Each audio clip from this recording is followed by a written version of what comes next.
ರಾಜ್ಯ ಸರ್ಕಾರದ ವಿರುದ್ಧ ಆಡಳಿತ ಪಕ್ಷದ ಶಾಸಕರೇ ಅಸಮಾಧಾನ ವ್ಯಕ್ತಪಡಿಸ್ತಾ ಇದ್ದಾರೆ. ಮೊನ್ನೆ BR ಪಾಟೀಲ್, ಈಗ ಮತ್ತೊಬ್ಬ ಶಾಸಕರ ಸರದಿ ರಾಜು ಕಾಗೆ ಅಸಮಾಧಾನ ವ್ಯಕ್ತಪಡಿಸಿದ್ದಾರೆ. ಕಾಗವಾಡ MLA ಸರ್ಕಾರದಿಂದ ಅನುದಾನ ಬಂದರೂ ಕೂಡ ವರ್ಕ್ ಆರ್ಡರ್ ಸಿಗ್ತಾ ಇಲ್ಲ, ರಾಜ್ಯದಲ್ಲಿ ಆಡಳಿತ ವ್ಯವಸ್ಥೆ ಸಂಪೂರ್ಣವಾಗಿ ವಿಫಲವಾಗಿದೆ, ನನಗೆ ಅಸಮಾಧಾನ ಆಗಿದೆ, ನಾನು ರಾಜೀನಾಮೆ ಕೊಡ್ತೀನಿ ಅಂತ ಕಾಂಗ್ರೆಸ್ ಶಾಸಕ ರಾಜು ಕಾಗೆ ಅತೃಪ್ತಿ ಹೊರಹಾಕಿದ್ದಾರೆ. ನನ್ನ ಮನಸ್ಸಿಗೆ ನೋವಾಗಿದೆ, ನಾನು ರಾಜೀನಾಮೆ ಕೊಡ್ತೀನಿ. 2 ದಿನದಲ್ಲಿ CMಗೆ ರಾಜೀನಾಮೆ ಕೊಟ್ಟರೂ ಕೂಡ ಆಶ್ಚರ್ಯ ಇಲ್ಲ ಅಂತ ಕಾಗವಾಡ MLA ರಾಜು ಕಾಗೆ ಅಸಮಾಧಾನ ವ್ಯಕ್ತಪಡಿಸಿದ್ದಾರೆ. ರಾಜು ಕಾಗೆ ಅವರು BR ಪಾಟೀಲ್ಗೆ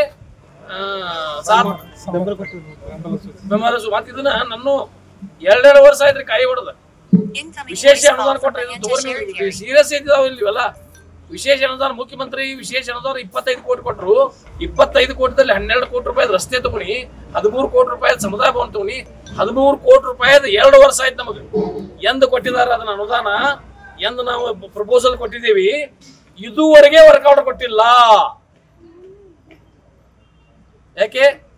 13 ಕೋಟಿ ರೂಪಾಯಿ ಮುಖ್ಯಮಂತ್ರಿಯ ವಿಶೇಷ ಅನುದಾನದಲ್ಲಿ 72 ಸಮುದಾಯ ಭವನಗಳಿಗೆ ಇನ್ನೂವರೆಗೆ ವರ್ಕ್ ಆರ್ಡರ್ ಕೊಟ್ಟಿಲ್ಲ.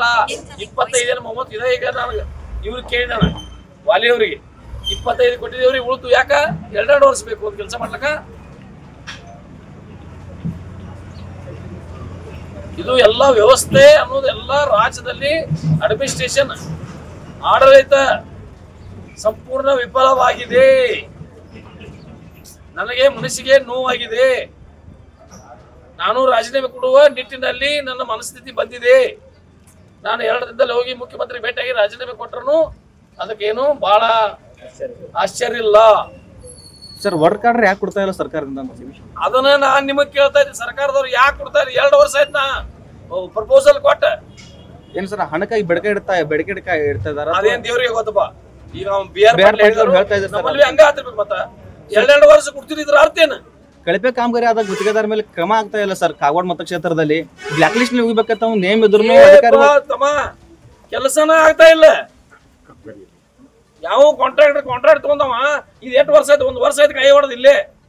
ತಂಗೋಡ್ರಿ ನೀವು ಇದ್ರಿ 1 ವರ್ಷ ಆಯ್ತು ಇಲ್ಲ, 1 ವರ್ಷ ಆಯ್ತು ಅವ್ನ ಕೈ ಹೊಡೆದ, ಇನ್ನ ಕೆಲಸ ಮಾಡಿಲ್ಲ ಅಂದ್ರೆ ಏನು?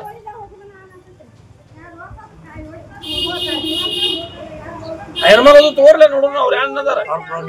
ಶಾಸಕರ ಚೀತು ಅದು ಉಳದಾರಿಲ್ಲ ಅವ್ರು. ನ್ಯೂಸ್ ಫಸ್ಟ್ ನಿರ್ಭೀತಿಯಿಂದ ನಿಮ್ಮ ಪರವಾಗಿ.